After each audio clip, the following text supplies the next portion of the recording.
স্বর্ণের এত দাম হওয়ার পরেও শখ আর প্রয়োজন যেন থেমেই থাকে না। আজকে গিয়েছিলাম গোল্ড কেনার জন্য।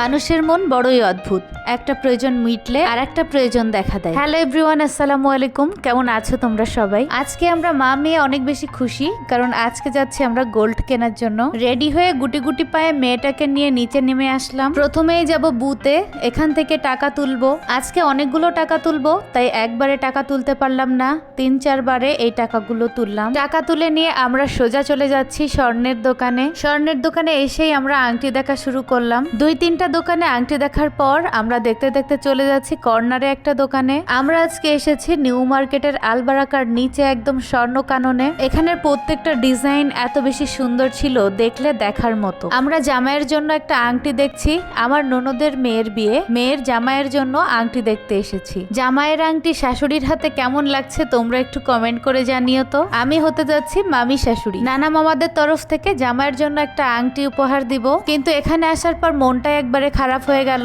আমাদের জামাই বেশ হেলদি, কিন্তু ওই মাপের কোনো আংটি এখানে ছিল না। টাকা নিয়ে এসেছি আংটি কিনবো, কিন্তু কিনতে পারলাম না, তাই 10,000 টাকা অ্যাডভান্স করে এখানে অর্ডারটা দিয়ে গেলাম। স্বর্ণের ডিজাইনগুলো এত বেশি সুন্দর, ভিডিওতে তেমন একটা বোঝা যাচ্ছিল না। তোমরা যারা সাতক্ষীরার ভিতরে আছো, গোল্ড কেনার দরকার হলে অবশ্যই চলে আসবে এখানে। ভাইয়াদের দোকানের গোল্ডগুলো এত বেশি সুন্দর। এটা হচ্ছে সাতক্ষীরার আলবারাকার নিচে স্বর্ণ কানন। এখানে এসেই তো আমার একটা আংটি পছন্দ হয়ে গেল, তারপরে সেটা পরে একটু দেখতেছিলাম কেমন লাগে আমাকে। 3 রকম গোল্ড দিয়ে আংটিটা বানানো, এত বেশি কিউট ছিল আংটিটা। এরপর তো আমার নজর গেল এই ঝুমকো কানের দুলের দিকে।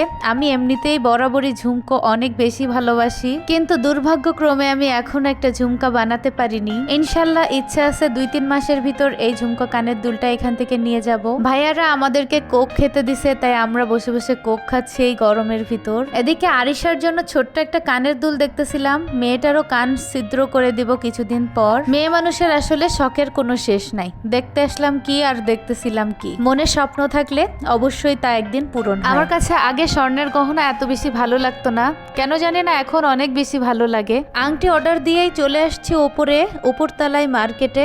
আমার রান্নাঘরের কিছু জিনিস দরকার, জিরা, তারপর টুথপেস্ট, এটা ওটা অনেক কিছু জিনিস দরকার, তো সেগুলো নেওয়ার জন্যই উপরে চলে আসলাম। অল্প কিছু কেনাকাটা করার পর আমরা চলে এসেছি কাউন্টারে। আমার বাসা সাতক্ষীরাতে, আর তোমাদের ভাইয়া এখন সাতক্ষীরা থেকে ঢাকাতে যাবে। টিকিট কাটার জন্য আমরা চলে এসেছি টুঙ্গিপাড়া এক্সপ্রেসে। তোমাদের ভাইয়া ঢাকাতে যাচ্ছে আমাদের লাখ টাকার স্বপ্ন পূরণ করার জন্য। তোমাদের ভাইয়া কি কিনতে ঢাকাতে যাচ্ছে নেক্সট ব্লগে অবশ্যই শেয়ার করব। তার আগে তোমরা আমার মেয়ের মুখের দিকে তাকিয়ে দেখো, তার বাবা তাকে রেখে একা একা ঢাকাতে যাবে শুনেই তার এইরকম মন খারাপ। মেয়ে বাচ্চারা অনেক বেশি অভিমানী হয়, তাই না? সবার কপালে এমন অভিমান করার মানুষটা কিন্তু থাকে না। আজকের ভিডিওটা এখানেই শেষ করছি। সবাই ভালো থাকো, সুস্থ থাকো। নেক্সট ব্লগ দেখার আমন্ত্রণ রইল সকলকেই। আল্লাহ হাফেজ।